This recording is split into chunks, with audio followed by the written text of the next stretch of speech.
क्या कभी आपने सोचा है कि रावण ने जब अपने वरदान को पाने के लिए महादेव के आगे आराधना की थी, तो अपने शीश को काट के चढ़ाया था 10 बार। अब वो 10 बार के बाद ही महादेव क्यों सामने आए और क्यों वरदान दिया? इस वीडियो में जो मैं बताऊँगा ना, ध्यान से सुनना, और शनिवार वाले दिन और मंगलवार वाले दिन हनुमान जी की विशेष कृपा होती है, ये भी मैं इस वीडियो में बताऊँगा, और क्यों होती है ये भी बता दूँगा।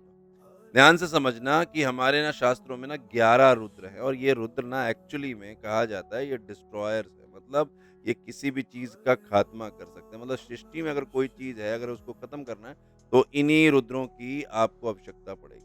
अब इनमें से ना जो 10 रुद्र हैं ना, वो तो अपने क्रोध और संहारक रूप के लिए प्रचलित हैं।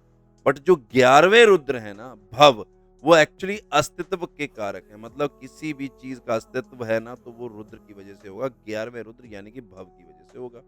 अब जब रावण ने 11 में से 10 रुद्रों को प्रसन्न कर लिया अपने शीश चढ़ा के, तो महादेव को ये समझ में आ गया था कि अगर 11वें रुद्र को उन्होंने प्रसन्न कर लिया, तो उसके अस्तित्व को ना कोई नहीं मिटा पाएगा। विष्णु भगवान जी के चाहे मर्यादा पुरुषोत्तम श्री राम जी हों, चाहे पूर्ण पुरुषोत्तम श्री कृष्ण जी हों, नहीं उसके अस्तित्व को मिटा पाएँगे। और इसीलिए महादेव सामने आए, और महादेव ने 10 शीश के बाद ही उसको उसका वरदान दे दिया।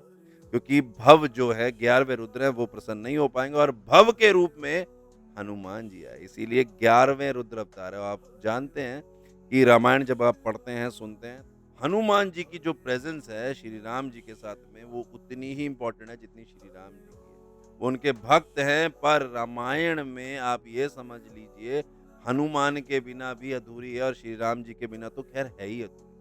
हनुमान जी का जो अवतार है वो 11वें रुद्र के रूप में हुआ है, वो इसीलिए हुआ था क्योंकि जो वरदान है ना, उस वरदान को अधूरा करने के लिए, क्योंकि अगर पूरे 11 के 11 अगर वो प्रसन्न कर लेता रावण, तो फिर अस्तित्व कोई मिटा नहीं पाता। कुछ लोगों को ना हनुमान चालीसा में थोड़े से डाउट आ गए हैं, जैसे कि कुछ लोग कहते हैं कि शंकर सुबन केसरी नंदन कहें, या शंकर स्वयं केसरी नंदन कहें। तो मैं आज आपको ना इस प्रॉब्लम से भी ना बाहर निकालता हूँ। देखो, शंकर सुमन, जो सुमन है मतलब उनका पुत्र है। तो एक्चुअल में जब अवतार होते हैं ना, अवतार अंश अवतार होते हैं या पूर्ण अवतार होते हैं? तो अगर वो पूर्ण अवतार हैं तब भी वही हैं, और अगर अंश अवतार हैं तब भी वही हैं। महादेव का अंश कौन हुआ? महादेव।